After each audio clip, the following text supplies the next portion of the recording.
probably the worst of any marina collapse that I've seen or heard about ever.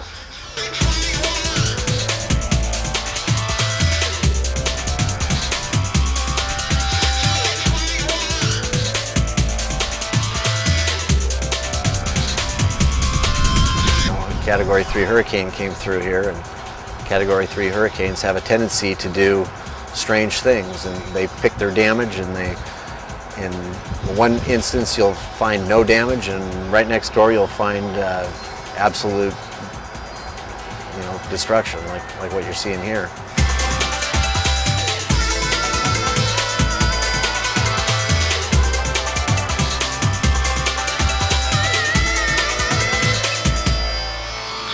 You're good. We're trying to rescue the boats out of the building. Basically, you got a burning building, we're trying to save the victims. We're not trying to save the building, we're trying to save the boats.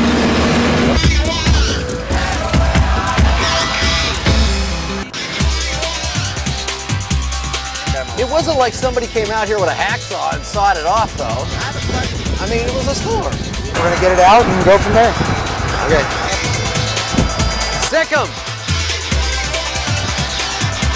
David Sutherland works a lot with the insurance companies, and his expertise is in watching over all this operation with us, but knowing how to handle some of these boats on the basis that there's tremendous residual value, as we've said, probably 10 to 15 million in value of boats in here.